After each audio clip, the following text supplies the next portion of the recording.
em células procariontes, a gente tem divisão binária.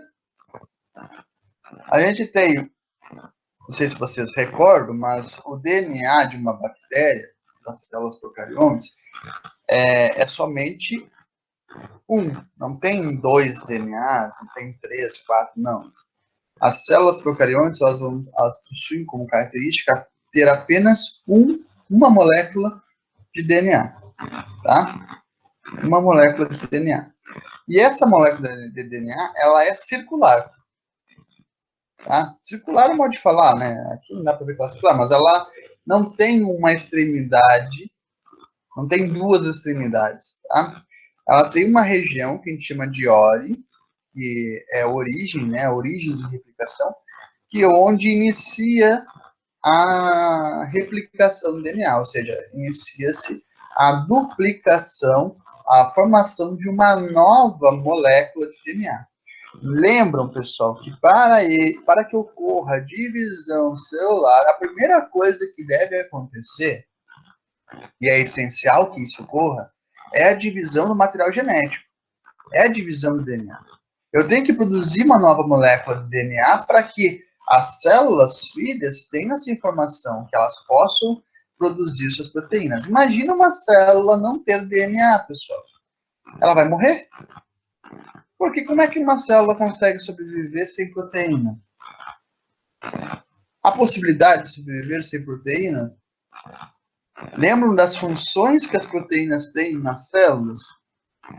Alguém pode listar as diversas funções que as proteínas têm na célula? Vamos botar aqui, vamos ver o chat aqui. Ó. Quem escreve no chat aí as diversas funções das proteínas? Vamos ver quem lembra. Ou querem abrir o microfone? Pode falar no microfone. Vamos interagir aí, pessoal. Vamos ver quem está perto aí, está curtindo a aula, ou quem está lavando louça, tomando café, está longe da aula.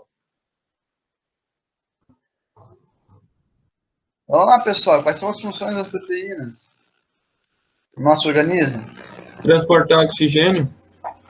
Transportar oxigênio, né? Nós temos a hemoglobina, a mioglobina. A mioglobina transporta oxigênio nos músculos e a hemoglobina transporta oxigênio no sangue. O que mais?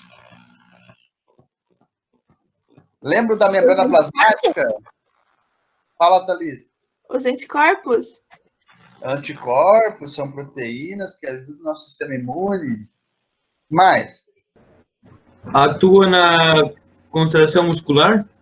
Isso, a Isadora também colocou contração muscular, actina, miosina, né? Fornece energia, sim, elas precisam, a boa parte das proteínas são classificadas como enzimas, e as enzimas, elas acabam auxiliando no metabolismo, né, dos alimentos. Quando a gente come um alimento, a gente precisa de enzimas que vão quebrar esses alimentos grandes, né, os carboidratos, ácidos nucleicos, esses polinucleotídeos, polissacarídeos, polipeptídeos, as gorduras, os óleos, né, eles vão ter que ser quebrados em coisas pequenas. Né? Então, a Ana Cláudia colocou ali fornecer energia, eles vão acabar quebrando em coisas pequenas que vão ser usados para depois ser no metabolismo celular, entre outras coisas, para fornecer energia para a célula.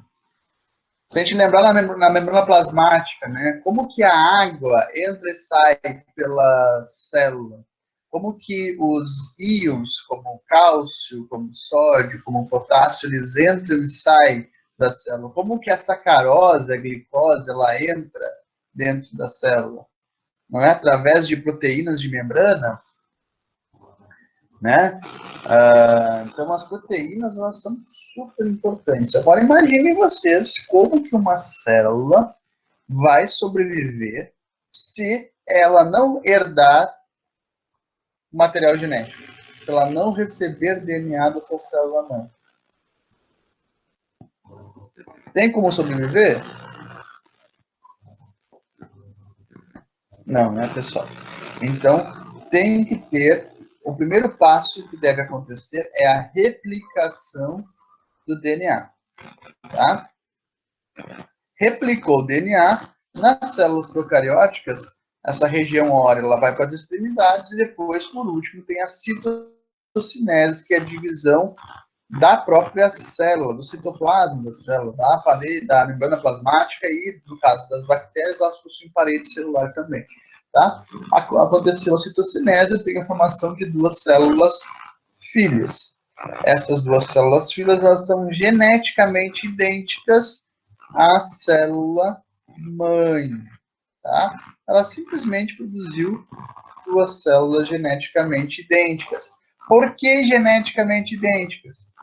A não ser que ocorra uma mutação, alguma alteração em alguma base nitrogenada, alguma timina, citosina, guanina, tá? Alguma daquelas letrinhas lá, alguma base nitrogenada tenha se alterado no DNA, eu tenho essas duas células geneticamente idênticas.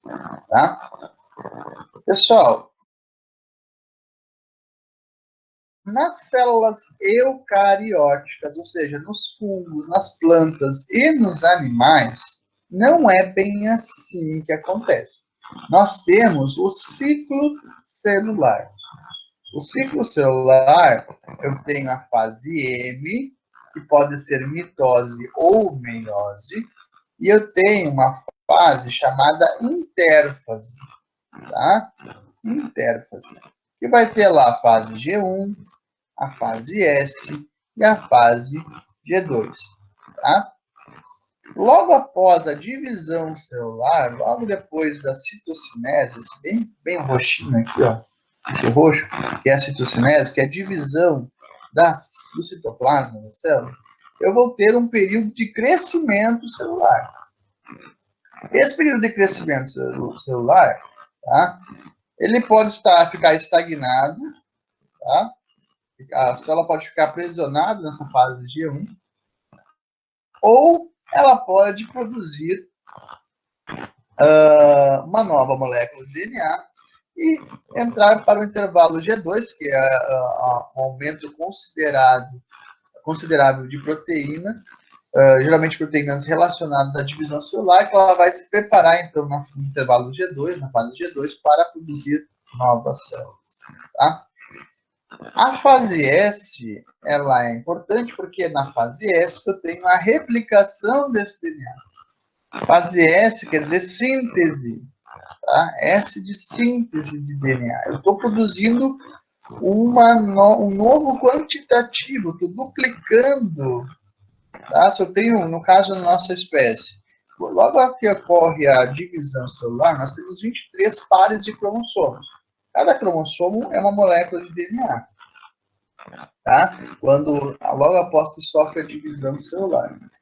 O que acontece? Eu tenho meus cromossomos filhos. Tá?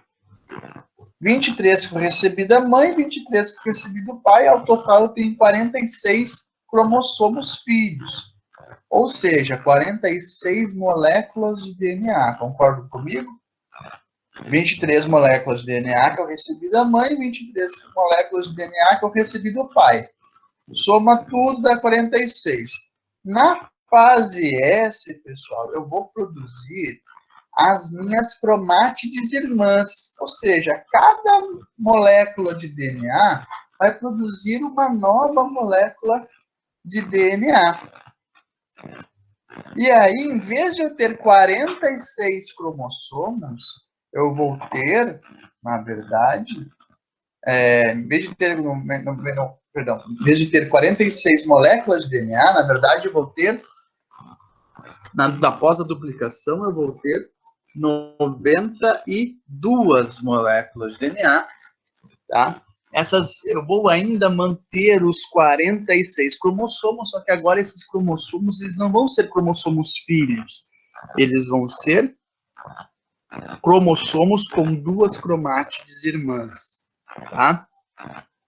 Por que cromátides irmãs? Porque lá na divisão celular, quando eu dividir o núcleo, quando eu dividir o núcleo, lá na metáfase, no caso da mitose, ou na meiose 2, essas cromátides irmãs, elas vão se dividir, elas vão se separar. Tá?